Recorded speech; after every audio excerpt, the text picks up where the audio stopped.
tan importante como el discernimiento de la autenticidad de un carisma es el discernimiento de su prudente ejercicio. Cómo ejercer un determinado carisma. Yo diría incluso que es más importante esta segunda cuestión. Y a eso nos vamos a dedicar ahora. Vamos a ver qué normas podemos encontrar para el ejercicio prudente del don de lenguas, del carisma de glosolalia.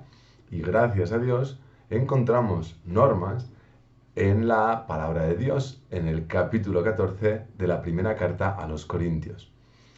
En primer lugar, voy a abordar el ejercicio privado de este carisma. Es verdad que puede resultar un poco raro. Si un carisma es una gracia recibida para el servicio de otros, ¿cómo es que esa gracia se ejerce privadamente?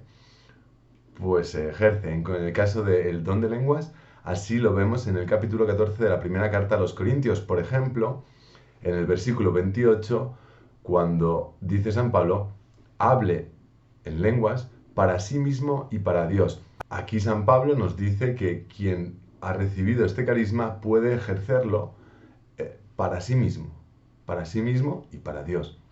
Y en otro lugar dice, hablo en lenguas más que todos vosotros, pero en una asamblea, en esta afirmación de San Pablo está implícito que se puede ejercer este carisma de la glosolalia en la asamblea o fuera de la asamblea. Y vamos a ver qué normas da para ese uso fuera de la asamblea, ese uso privado. Entonces, ¿qué hay que hacer? Rezaré con el espíritu, es decir, en lenguas, pero rezaré también con el entendimiento. Aquí creo que se esconden dos criterios.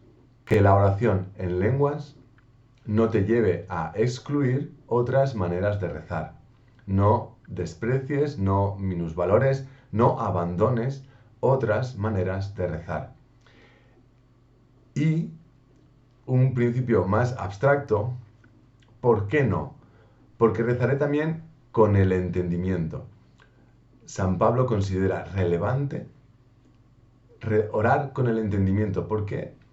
Porque si oro en lenguas, mi entendimiento no recibe fruto. Necesito ese fruto intelectual, ese fruto para el entendimiento. Lo necesito, es conveniente, es adecuado. Por eso también en otro lugar dice, el que hable en lenguas, pida en la oración poder interpretar. Porque quien ora en lenguas e interpreta, ora con su espíritu y ora también con su mente, con su entendimiento. Y así, orando en lenguas, se edifica a sí mismo y además recibe ese fruto para el entendimiento. Pasemos ahora a cuáles son las normas para el ejercicio prudente de este carisma de glosolalia en público. Ya no en privado, sino en público. Y estas normas las encontramos en la primera carta a los Corintios, capítulo 14, en concreto, en los versículos del 26 al 33. Voy a leer algunos de los puntos clave. Si alguno habla en lenguas, sean 2 a la vez o a lo más 3, y por turno. Y que uno interprete. Pero en el caso de que no haya intérprete, guarde silencio en la asamblea. San Pablo nos da unas normas muy claras para el ejercicio del carisma de glosolalia en la asamblea, en público. Ahora bien, aquí, aparte de profundizar en estas normas, que lo haremos más adelante, creo que es importante reflexionar acerca de la aplicación de estas normas. ¿Son normas que se aplican universalmente, es decir, en todo caso? ¿O en determinadas circunstancias sí se aplican, pero en otras circunstancias no? Hay personas, especialmente aquellas que sienten cierta aversión hacia la glosolalia, que por supuesto van a responder que estas normas se aplican universalmente, porque entienden, y en cierto modo es así, que si se aplican muy estrictamente estas normas, básicamente queda excluido el ejercicio público de este carisma. Porque merece la pena que otro día hablemos acerca del don de interpretación. El don de interpretación es bastante difícil de discernir. Si lo de hablar en lenguas es peculiar, la interpretación de lenguas es, yo creo que más peculiar todavía. Así que si nos ponemos muy exigentes y muy tiquismiquis, podríamos, gracias a estas indicaciones de San Pablo, erradicar, como he dicho, el ejercicio público del carisma de glosolalia. Pero ojo, no solo los antiglosolalia defienden esta interpretación, esta aplicación de las normas de San Pablo. Hay personas carismáticas que no tienen ningún problema con el don de lenguas, que también comparten esta visión, esta aplicación de la norma de manera universal. De manera que siempre que se vaya a ejercer el carisma de glosolalia, tiene que haber interpretación. Por ejemplo, los chicos de The Remnant Radio, de los que ya hablé porque utilicé uno de sus vídeos comentándolo, pues por ejemplo, ellos son carismáticos, oran en lenguas, aceptan la oración en lenguas, pero consideran que en público solo debe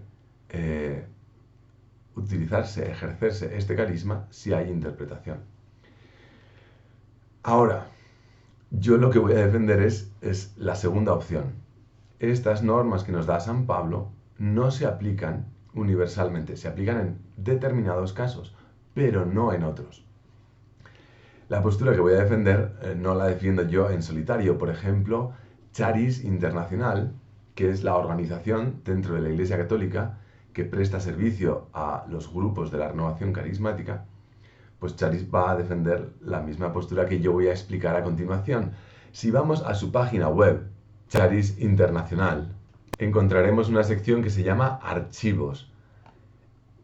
Y dentro de esta sección encontramos documentos, preguntas y respuestas. Pues nos vamos a las preguntas y respuestas. Entre las preguntas encontramos una que dice: ¿varias personas pueden orar o cantar en lenguas a la vez? Y ahí vamos a encontrar una respuesta. La respuesta que se va a dar en esta página web de Charis Internacional va a consistir fundamentalmente en distinguir entre orar en lenguas y hablar en lenguas. Personalmente a mí no me gusta mucho esa explicación. No es la que mejor entiendo y acepto. En el fondo vamos a decir lo mismo, pero argumentando de maneras diferentes. Lo que yo voy a argumentar es que existen al menos dos escenarios en los que se puede ejercer el don de lenguas. Uno es el escenario del que se habla en el capítulo 14 de la primera carta a los Corintios. Este sería el icono con el que yo lo representaría. Uno se pone ante los demás, esté o no esté frente a la asamblea, me da igual, pero uno toma la palabra, toma la iniciativa en un momento determinado y se dirige a los demás. Este escenario requiere orden, organización, de manera que debe regularse la cantidad de intervenciones, el orden de las intervenciones, la inteligibilidad y la utilidad de estas intervenciones. Este escenario concreto es en el que se aplican las normas que da San Pablo en este lugar de la Sagrada Escritura. Para comprender bien esto, me gustaría centrarme primero en este escenario, en qué consiste. Segundo, ver cómo encajan aquí las normas que está dando San Pablo. A continuación, me gustaría ver cómo es posible que existan otros escenarios, de hecho, múltiples, pero yo me voy a centrar en uno, en el que cabe el ejercicio público del don de lenguas bajo otras normas. Poco a poco. Gloria al Padre, al Hijo y al Espíritu Santo.